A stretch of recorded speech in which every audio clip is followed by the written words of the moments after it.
All right, here we are in our first session of the day. We have Dr. Onicio Leal with us.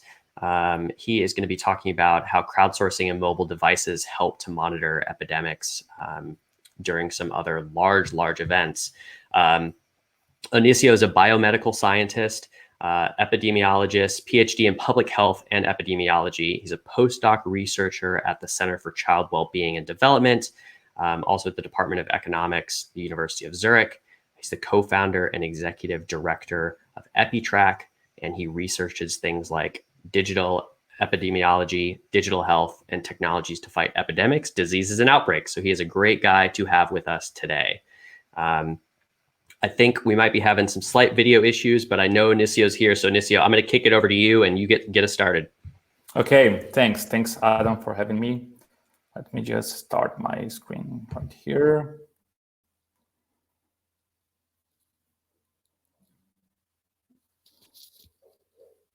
Okay, are you seeing my screen?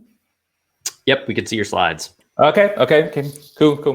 Looks so good. Thanks, Adam, for having me. Hello, everyone. Thanks for joining us in this afternoon. I'm so glad to be here and with you today.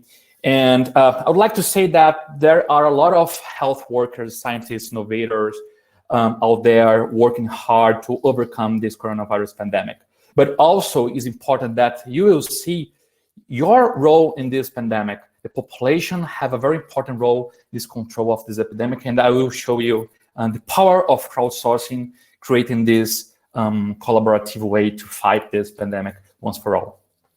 So today I'm bringing to you this experience that we've released in Brazil back to 2014 during World Cup and 2016 during the Olympic Games on the use of crowdsourcing to monitor, to detect epidemics and disease outbreaks. So it's very important to back to the beginning and to understand how digital disease detection just started. And this started in 1996 with ProMed, led by Dr. Larry Madoff, having this platform to distribute relevant information about epidemics and disease outbreaks across the globe. So this started a long time ago. And the use of crowdsourcing to tackle epidemics started in 2003 here in Europe with InfluenzaNet, which is a kind of consortium among some countries. And they've implemented this approach to collect symptoms from the people and to show the influenza-like illness activity in some countries in Europe. In US, back to 2011, it started the Flu Near You, maybe the biggest crowdsourcing for health platform that people can contribute, informing every week their symptoms related to influenza-like illness. And there are several papers showing that Flu Near You can identify 2 weeks earlier some disease outbreak related to influenza-like illness before the traditional sources. So it's a powerful tool. And going to South America, we started in Brazil in 2014 in a national level, the Health Cup platform. Actually, Health Cup app was the very first experience on the use of crowdsourcing during a mass gathering. As probably, for those ones that are not familiar with that, a mass gathering like a World Cup or a concert is a very strategic and important situation to monitor the risk of diseases occurring there, because it can bring some disease that didn't occur in some territory, or even can create a pressure on the local health system. So that's important to monitor those health threats during this situation. And in 2016, we also released this platform during Olympic Games called Guardians of Health to monitor the risk of some disease outbreaks also. And since we are dealing with this digital age, the terms evolved. So digital disease detection we call nowadays as digital epidemiology, a term created by Professor Marcel Salater from Lausanne. But doesn't matter the term, actually, which matters is how this work. And I really like this chart here from Mark Smolinski from Ending Pandemics Foundation, which he shows that in a normal situation, we have this figure here. We can get only the cases when the cases get the system, the disease surveillance system, which means between the people get sick and the people get in the system, we will have this lack of information. And the delay to detect the risk of this disease outbreaks can increase the number of cases. When we are working with expat doctors on the front line, we can even decrease a little bit the number of cases doing this detection in a more assertive way. But we're still doing the same thing. We're still accounting cases only when they get the system.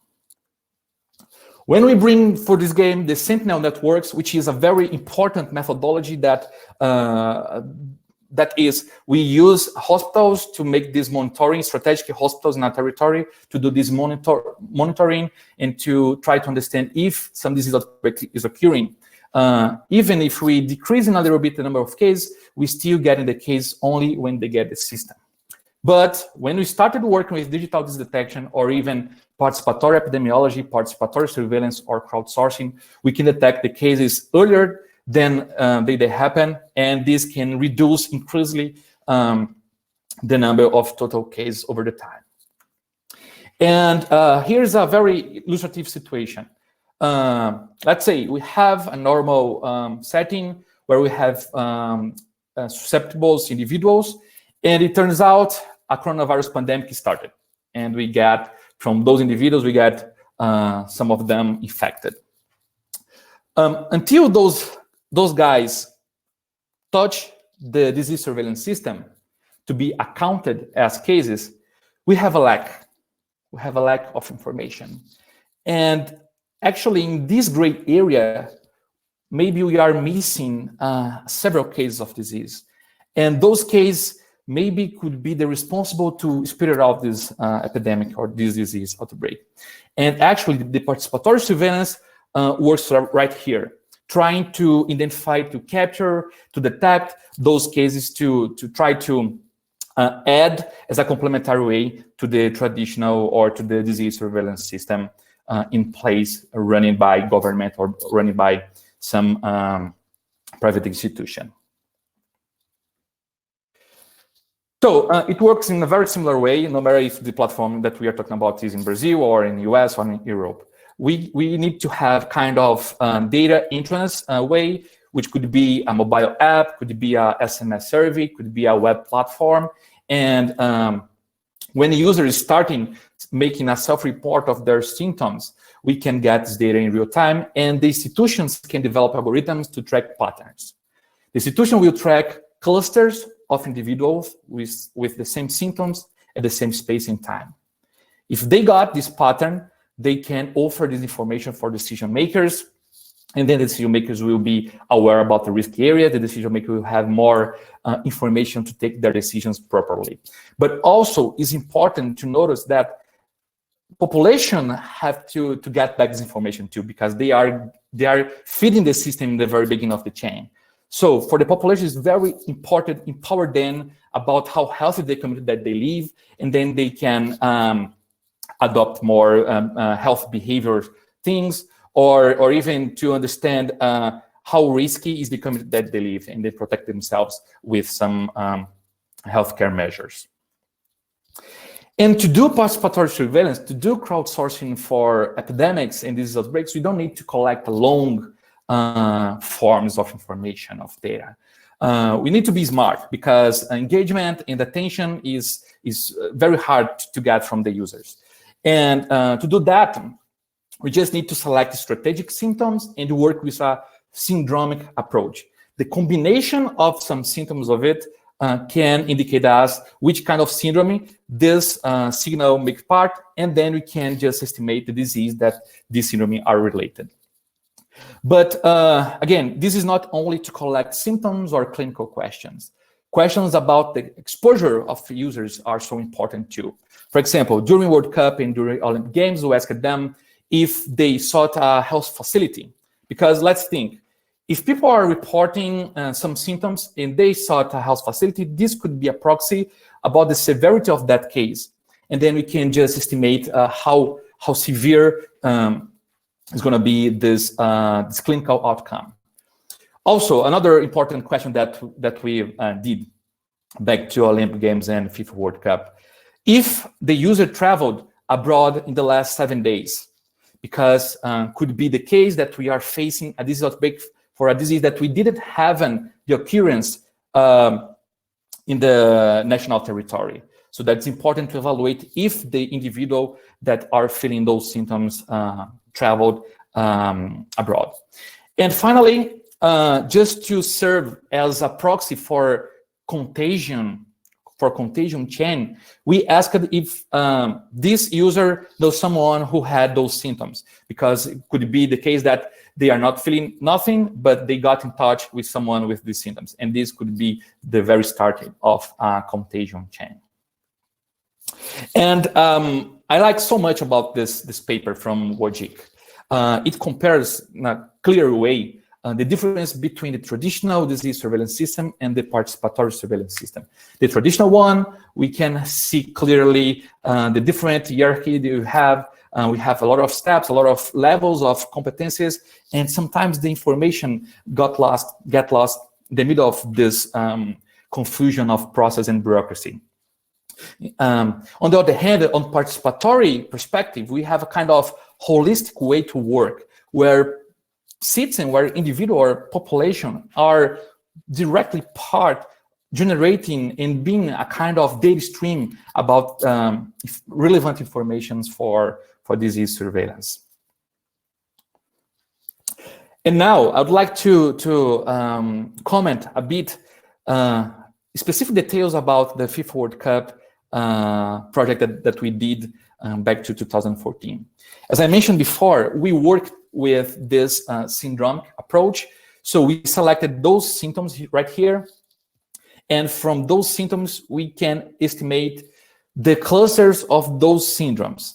And for that syndromes, we can estimate the occurrence of some disease. That disease were important in the context of mass gathering, because, for example, respiratory infections or gastroenteritis are very important when we have this kind of situation, a lot of people together, and a way to disseminate this across community. That's why we selected those set of syndromes in diseases that make sense for the context that we were working. And back to 2014, this is how UX design looks like in that time.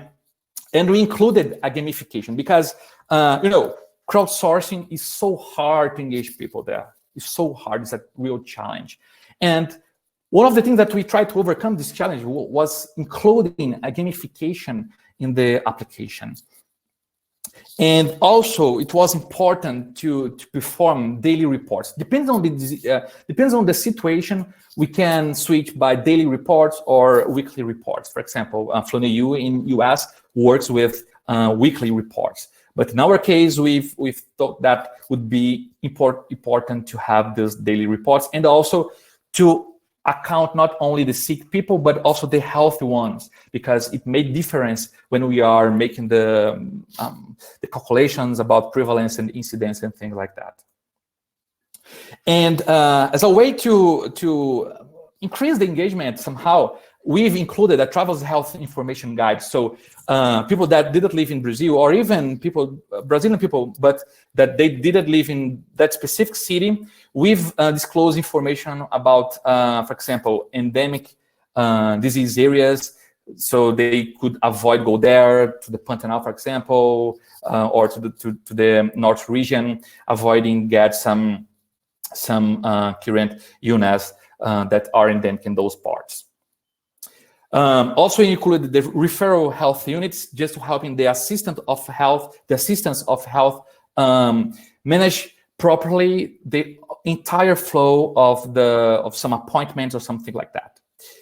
And of course, we took advantage about the atmosphere that World Cup created, including thematic information, also to trying to leverage the engagement of people there. Here are some figures about the numbers that we got. And if you compare that with other participatory surveillance projects, you see that those numbers are really impressive. So for during the World Cup, we got over than 7,000 users, active users, generating 47,000 reports. And from those users, we identified over than 400 with respiratory syndrome, over than 100 with rash syndrome, and over than 200 with diarrhea syndrome. All of those cases were geolocated. All of those cases got the system in real time, and several of those cases never showed up in the traditional source if we were waiting for them there. Also, we've used to implement kind of dashboard so the decision makers can understand the data very objectively and to take the decision based on the information that they were seeing in those things. We published this paper, so if someone wants to learn more about that, just check it out. This on web. So this is a real map with the users that report symptoms or not. And as you can see, we can reach out the entire country that big as Brazil. And it was a very interesting experience because we had a chance to try a kind of integration among all disease surveillance teams across the country. So we've concentrated the health cup operations in the central level, which is in the Brasilia, but we were connected with all of host cities of the health departments based in the host cities, just to coordinate some action if needed. And it's very important to emphasize that participatory surveillance, crowdsourcing approach, and things like that, they cannot replace, but they will complement the traditional surveillance system. It's important to understand that because this is a way to improving the capacity to detect epidemics. Back into 2016, here are some facts about the Olympic Games. And we followed the same strategy, which was to have this syndromic approach. So we collected the strategic symptoms that made sense for us in that time. And then those symptoms were related with some syndromes. And then from those syndromes, we could estimate the occurrence of some disease that is important in a mass gathering setting. And this is also about to empower the health officials, the epidemiologists, the health workers with very strategic information. And that's why we've implemented an early warning system, just to show them when they need to trigger some action. For example, this is for illustration purposes right here. You can see this graph here. And every time that the signal of some disease or some case hit 3 times in a row, the upper limit, we just triggered an action, and then we can have field epidemiology teams going to the ground and starting an investigation to confirm if that signal was about starting off outbreak or not. It's very important also to emphasize that participatory surveillance works like a kind of smoke signal. We are not looking for to have 100% of certain, but we just need to be sensitive to flag up something that's wrong occurring in the territory. So for Olympic Games, our problem was related to arbovirosis, specifically for the dengue and Zika situation. I don't know if you remember, back into 2016, the problem that we are facing in Brazil related with those arboviroses.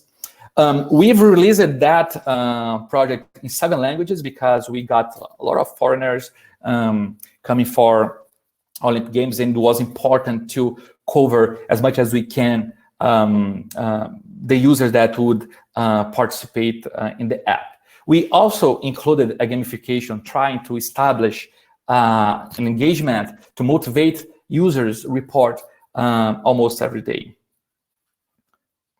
And here are some figures, and are pretty similar that from the experience that we got in FIFA World Cup.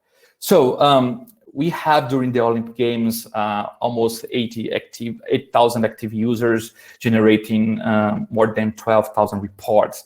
And we got that figure is for respiratory infection, or for example, 145. In that case, not Rett syndrome, but arbovirosis syndrome.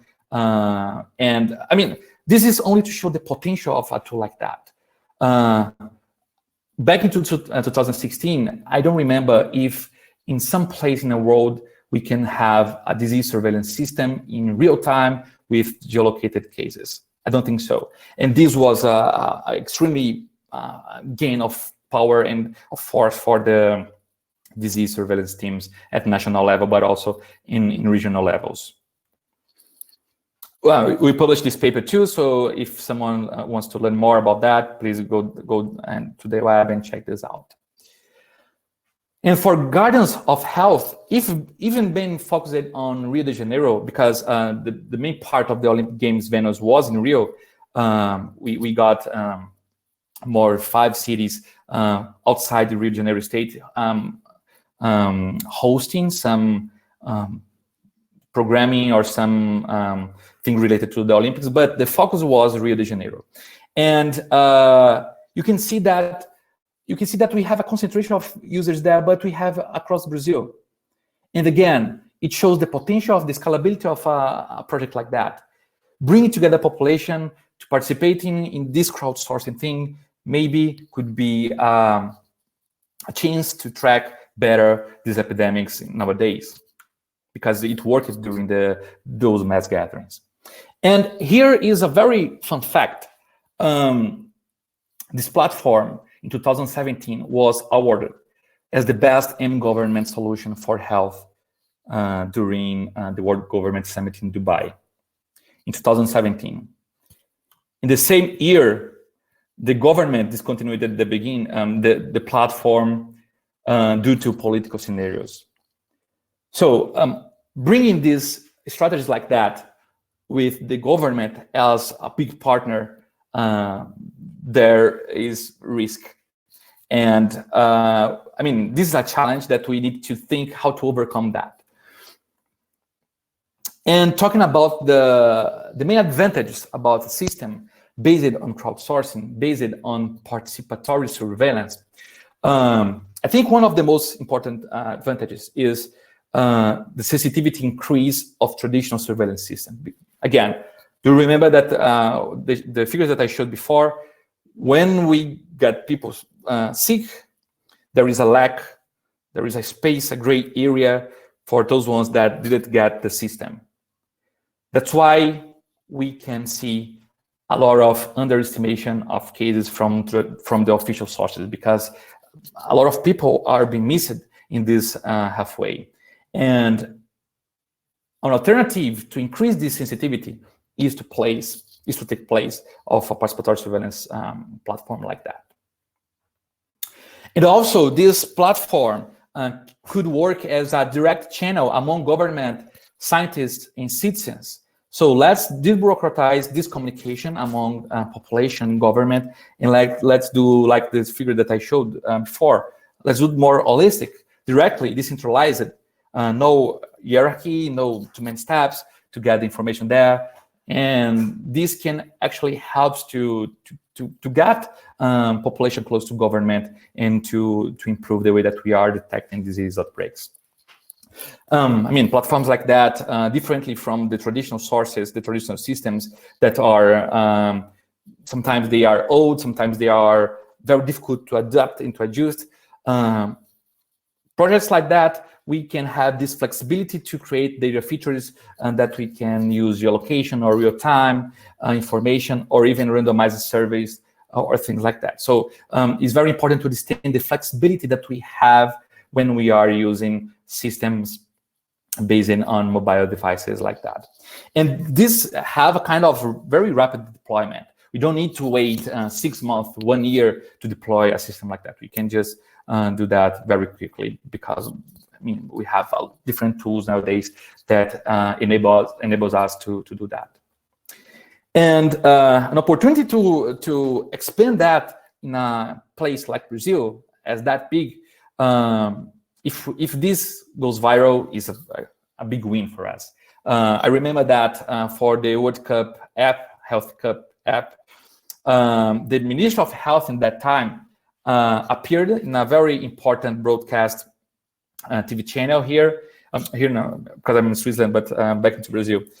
There in Brazil, the Minister of Health appeared using the Health Cup app, and this went viral, and we got a lot of users thanks to this situation that to creating some kind of virality. But of course, we do have a lot of unsolved challenges about crowdsourcing and participatory surveillance, for sure. And one of those most important is manage false positives. Because let's think, if people are reporting symptoms there, and if we are aiming to increase the sensitivity of a disease surveillance system, it's likely that we can get a lot of false positives. And in a situation that we need to handle or to manage properly the resources that we have, we cannot trigger every time that we got a red flag an investigation in the field. So the management of false positives is a real challenge in platforms like that. Also, in terms of data analysis, to find a perfect zero-inflated model is also a very tough question, because in platforms like that, deployments like that, we will have a lot of zeros. But that zeros doesn't mean that we don't have cases occurring out there. And we can actually correct these things with some analytical models that deal with zero inflation. But we don't have yet the perfect one that cover the most part of the problems. This is very important also, the local capacity for field investigation. We don't need to, it would be frustrating if we have the best platform of participatory surveillance in place, and we are anticipating these disease outbreaks, but when we should investigate in the field, when we have to give the response, we don't have this capacity. So this strategy should work with detecting, monitoring, and also response. Maybe this would be 3 key points that can leverage the function and the capacity of a platform like that. Recruitment of individuals are always sort of challenging too, because sometimes people don't want to participate, even being very important for them. If we compare some platforms of crowdsourcing, maybe Waze for traffic information maybe Waze is the biggest crowdsourced platform around the world, and people are so engaged in there, reporting traffic jams, reporting crashes, and why not people want to attend or to enroll in such platforms that are dealing not with the traffic but with their health.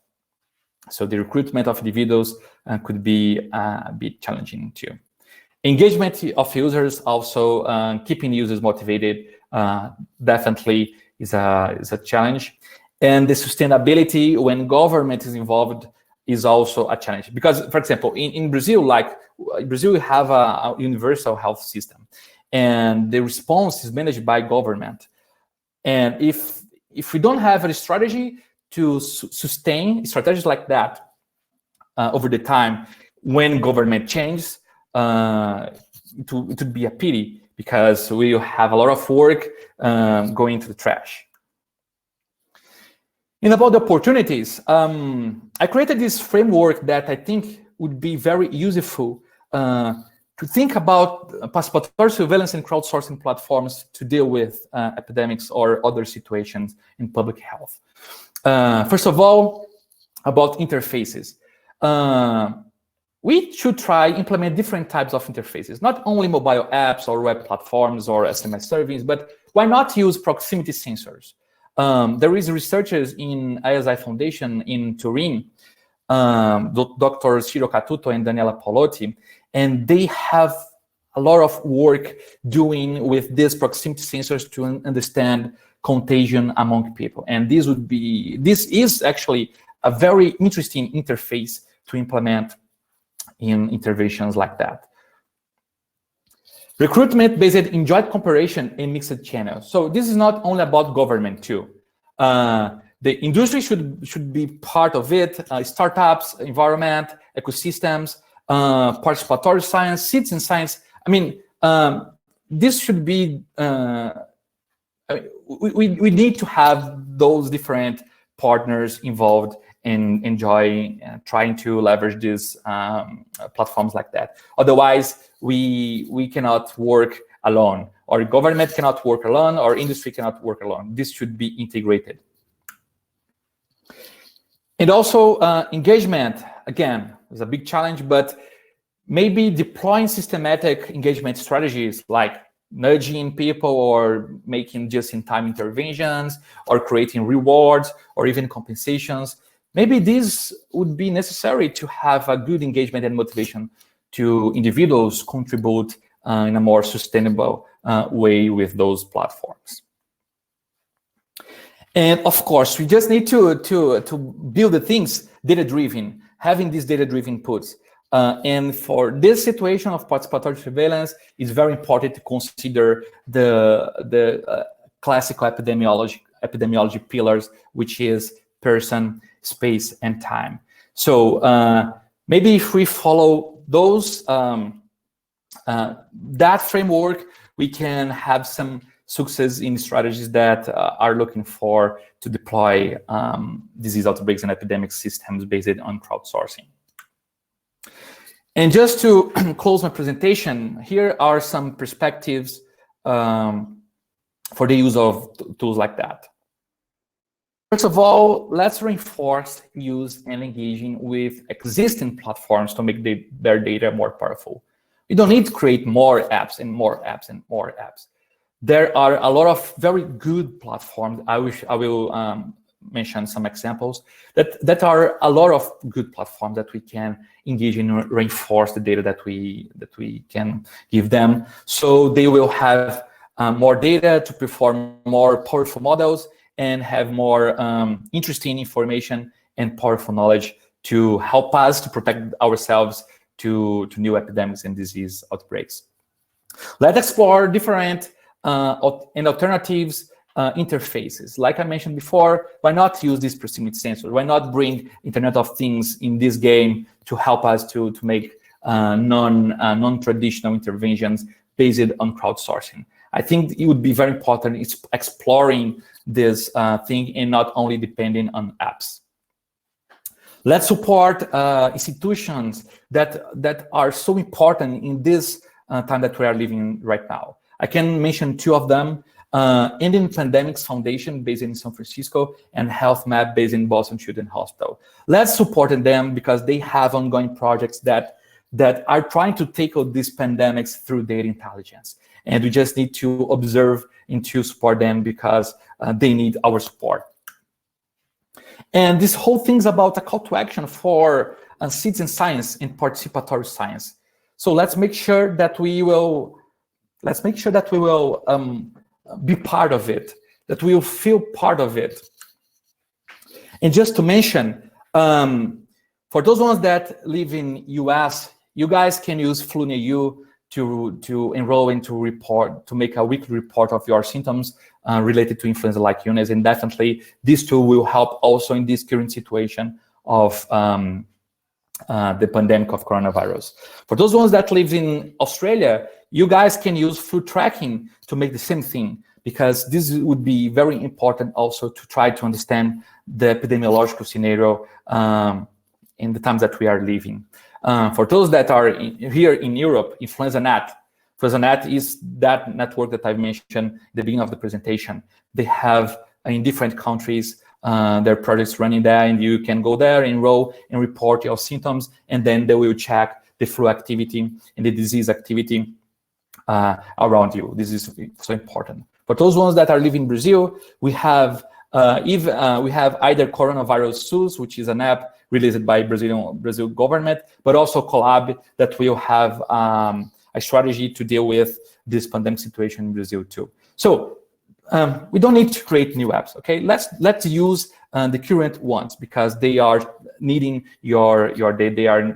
They need your information to create more relevant things about that. And just to finalize, crowdsourcing also is not related to get symptoms and to build these risk areas, but also crowdsourcing is about collaboration, sharing data sets and sharing open source projects. And you can go to GitHub or to Kaggle and check out a lot of different projects that we can take advantage about them to learn more or to implement something or even to analyze some data, trying algorithms or models to join efforts and trying to fight this coronavirus pandemic. And my last message is we don't need an epidemic, okay? We don't need an epidemic. Thank you. Thanks, Adisio. The final slide made me chuckle because the way that I heard it, we speak different languages, and I was like, but this is a pandemic. Then I saw that it was epidemic, so my bad. Yeah. Thank you for that. I love your passion. It's clear that you have a ton of experience in dealing with this, and so we're lucky to have you on today. Do you have time for a couple questions? Yeah, sure. Awesome. All right. So the most popular one that we've got right now, which countries have the most innovative apps to monitor coronavirus today? How do we copy them in our own countries and make them global? Probably we don't have yet the best mobile application or the best technological initiative to tackle properly this pandemic, because we all are learning the things on the fly. So it's hard to say that, okay, you should go to Canada and consider Blue Dot as the gold standard for that. Blue Dot is very important, but I don't know if Blue Dot would work in Brazil or in Switzerland. So it's hard to say, because epidemiological situations like those pandemics demands different settings and demands to understand the local reality of the place or the country, the context. Gotcha. Okay. The next one is, since COVID-19 symptoms are undetectable during incubation, how can crowdsourcing help? Thanks for the question, Isaac. Yeah, this is a really good question. We don't know yet.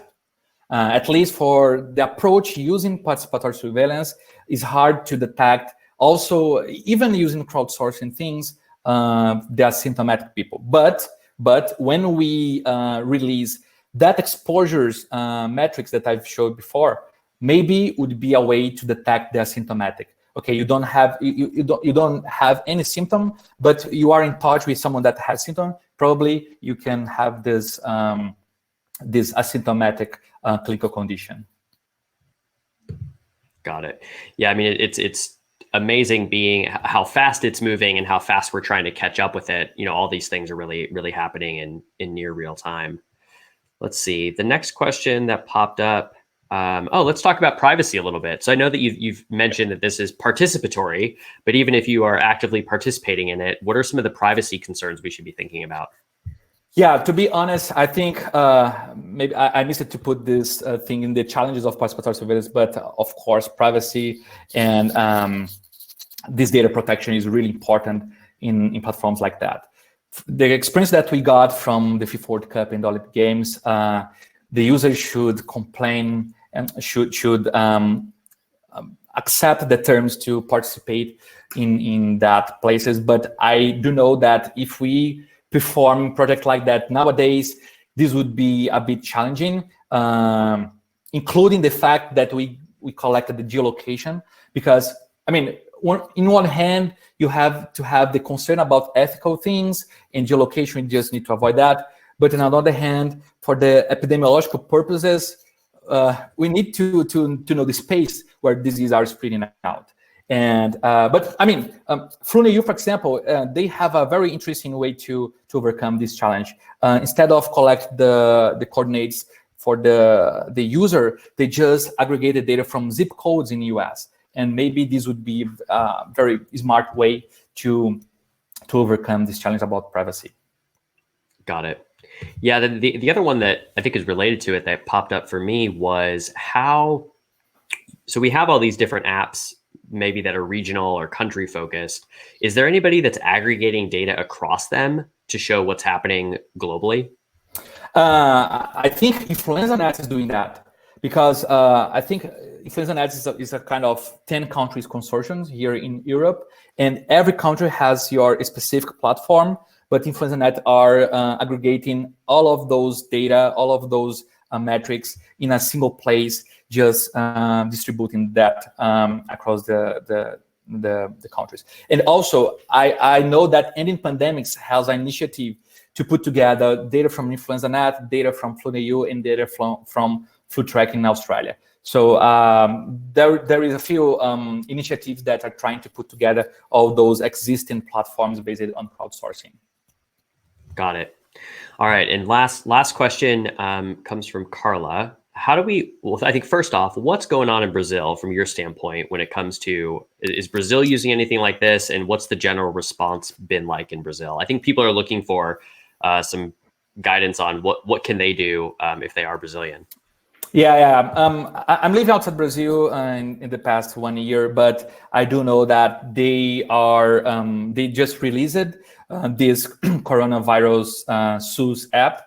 And the coronavirus SUS app works like the things that I showed you that we did for the Olympic Games. They collect symptoms, and people should engage every day reporting that symptoms. But also, I do know that in Brazil there is a huge crowdsourcing platform called Collab, and Collab is likely they will adapt the system to hold informations related to coronavirus. So I think for those ones that lives in Brazil, just check these two initiatives and maybe participate on them, just helping them to get more data and more knowledge about the current situation on pandemic coronavirus there. Fantastic. Well, Anicio, thank you for joining us today. It was a pleasure to have you. And you also are a regular participant in our country partner in Brazil's programs, correct? Yes, that's true. Yes. So our country partner in Brazil just wrapped up their first EP a couple of weeks ago, thankfully, before all this stuff started happening. But Anicio was a speaker there. So if you're in Brazil, definitely go and check out what our local partners are up to. And thanks again for joining us today. Thank you. All right. See you, man. Bye. All right, that wraps up our first session. Let me do some quick housekeeping, and then we will keep things moving for our next presenter. We're going to go deeper on digital identity and what that means for all of us when we're talking about who do we share our data with, how do we share our data, and all that kind of good stuff. All right, so if people are looking to go chat and engage more than what's happening over on the right, some good activity, please join our Facebook group. If you've got ideas for how we can solve some of these challenges together, we'd love to hear from you on the Be Innovative platform. And new addition, we've got our YouTube playlist up. It looks like a couple of you have already found it. We've got subtitles, I think, are on there. So you can go back and watch in a different language if that is easier or better for you. And of course, along the way, if you hear anything interesting or want to engage with me during the sessions, tweet at me at Hoffmania, tweet at SingularityU. We are there to chat and engage. So let's move on over, and I will see you in a couple minutes for our next session. Thanks, everybody.